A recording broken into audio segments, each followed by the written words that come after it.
All right, question 4. Patty has asked, does Texas law distinguish between service animals and emotional support animals? Can landlord require a copy of the certification?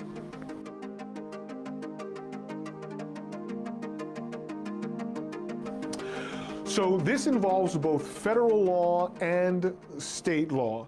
In terms of what Texas specifically says for service animals, the one limit that Texas has is that a service animal is limited to a canine. It has to be a dog.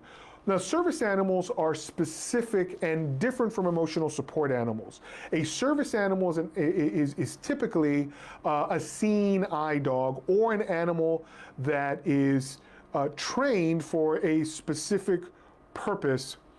But as far as proving certification, no, that is not something that Texas law addresses. Instead, there is a multi-part test that you can hold your tenants to, and we get a lot of questions between service animals and emotional support animals. Here's the basic test. Step 1 is the disability in reference open and obvious?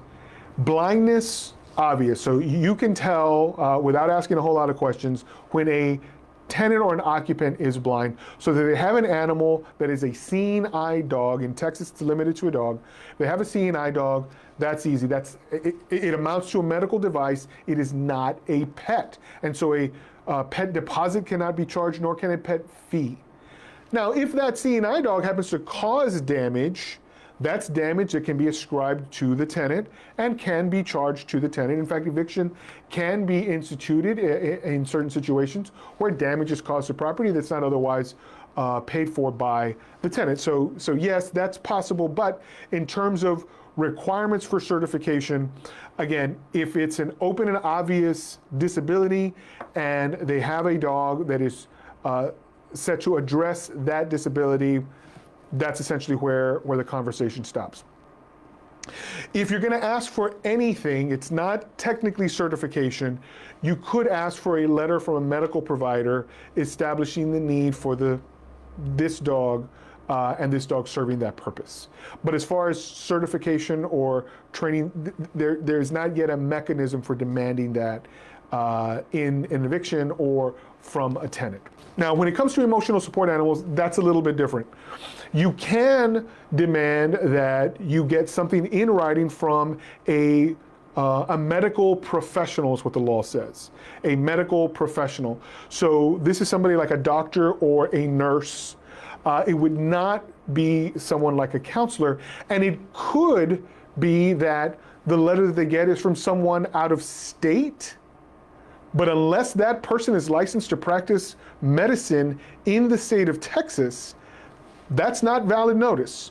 So it would have to be someone licensed to practice medicine in the state of Texas or a licensed nurse in the state of Texas who can attest to, number one, the medical need of the individual, as well as the service or the support that is provided by the animal in question. And so you may have a person who has a verifiable medical need, and then they have an animal whose verification cannot be otherwise established. In that case, they don't meet the two-part test. So the establishment of a need is one thing, but that the animal in question is suitable for that need, that would also have to be attested by, again, a medical professional. And I know a lot of this sounds so wishy-washy, and there isn't a statute I can point you to in the state of Texas. Not yet. Hopefully this year's legislature will address that, but that's yet to be seen. Landlords, as always, we welcome you to follow us on our Instagram page. If you're not a member yet, join us on Facebook. And if you enjoy what you see here, give us a thumbs up. Click that like button. We enjoy that very much. And if you haven't subscribed yet, please consider subscribing.